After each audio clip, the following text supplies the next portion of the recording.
नमस्कार, एक बार फिर स्वागत है आपका टीबीसी यानी तेजपाल भाई जी की क्लासेज में। कल हमने बात की थी पाई की।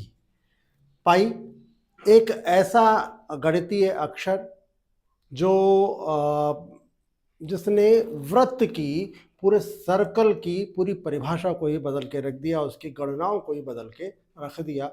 आज भी एक ऐसा ही अंक लेकर हम आए हैं जो पूरे गणित की परिभाषा को जिसने बदल के रख दिया है। यही नहीं, इस अंक ने ना सिर्फ गणित को बल्कि गणित के आसमान को भी बदला है। और हम आज ब्रह्मांड की जो अलग अलग ग्रहों की जानकारियां हासिल कर रहे हैं, वो जानकारी हमारे पास ना होती अगर ये एक अंक हमारे पास ना होता। और ये हमारे लिए सौभाग्य की बात है कि ये इस अंक की खोज, इस अंक का आविष्कार जो आप कहेंगे वो भारत में हुआ है। मुझे लगता है कि आप इस संकेत को काफ़ी कुछ समझ गए होंगे। हम बात कर रहे हैं शून्य यानी जीरो की। जीरो वो नंबर जो अपने आप में कुछ नहीं है, लेकिन अगर वो किसी के साथ लिखा जाता है तो उस बेस नंबर को, उसके कीमत को कई गुना बढ़ा देता है।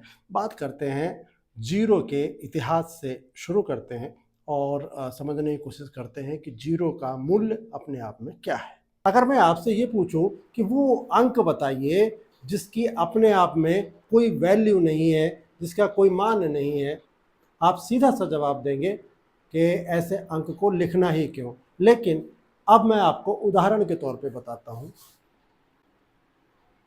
यह है शून्य यानी इंग्लिश का जीरो।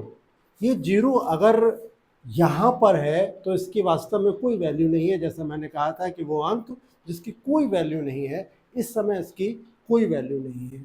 लेकिन अगर मैं इस जीरो को 1 के आगे लिख दूं तो अब इस 1 की वैल्यू भी कई गुना अपने आप से बढ़ गई। पहले ये सिर्फ 1 था, अब इसके आगे हमने जीरो लगा दिया तो इसकी वैल्यू भी बढ़ गई।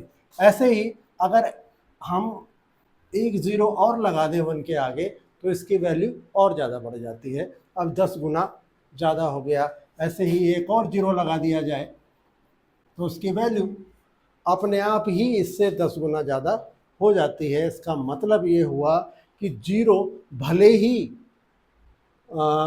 कोई वैल्यू उसकी अपने आप में ना हो, लेकिन अगर वो किसी आधार नंबर के साथ में जुड़ जाता है तो उस आधार नंबर की वैल्यू बढ़ा देता है और वो भी कई गुना ज़्यादा कर देता है।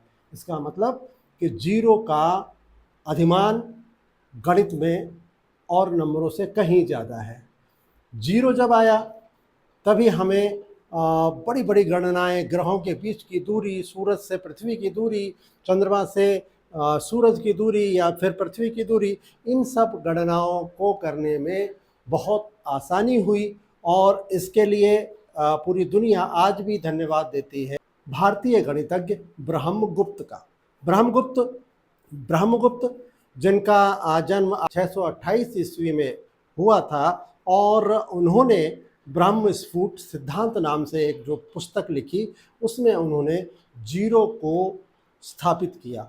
उन्होंने अंकों के साथ में जीरो के महात्म्य को बताया और उन्होंने बताया कि जीरो की वास्तविक वैल्यू क्या है, जीरो का असल में क्या उसकी पावर है, उसकी शक्ति है, उसकी ताकत है।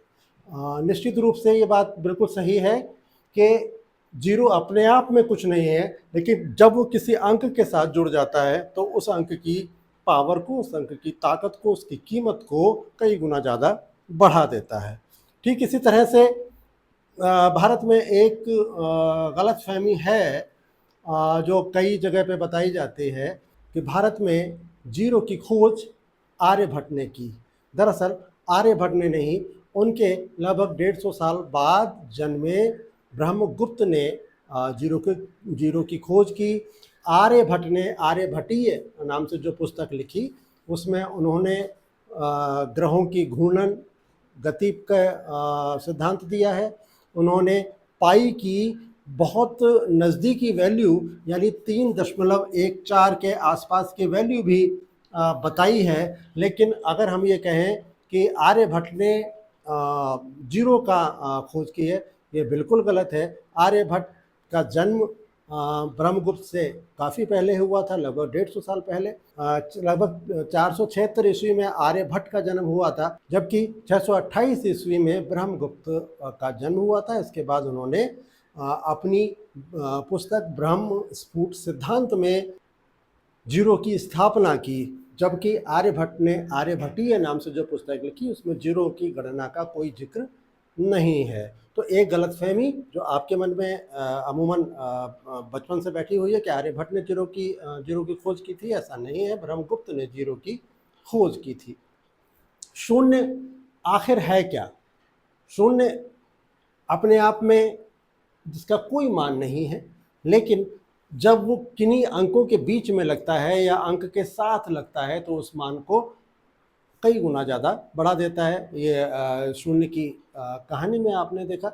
और शून्य की जो कहानी अब तक हमने आपको बता दी है, वो कहानी यही साबित करती है कि गणित में जो बिल्कुल नेगलेक्ट होता है, जैसे शून्य यानी जीरो, वो कई बार बहुत बड़ा चमत्कार भी कर देता है। तो गणित में जो कुछ नहीं होता वो भी बहुत कुछ होता है, यही बात साबित करता है शून्य, जो अपने आप में कोई वैल्यू जिसकी नहीं है, लेकिन वो जब दूसरे के साथ आता है तो उसकी वैल्यू को बहुत बढ़ा देता है। शून्य की कहानी कैसी लगी आपको, आप कमेंट बॉक्स में हमें बताइएगा। और मेरे कुछ सवाल हैं जिनका जवाब आप कमेंट बॉक्स में ज़रूर दें। सबसे पहला सवाल, आर्यभट्ट ने कौन सी पुस्तक लिखी थी?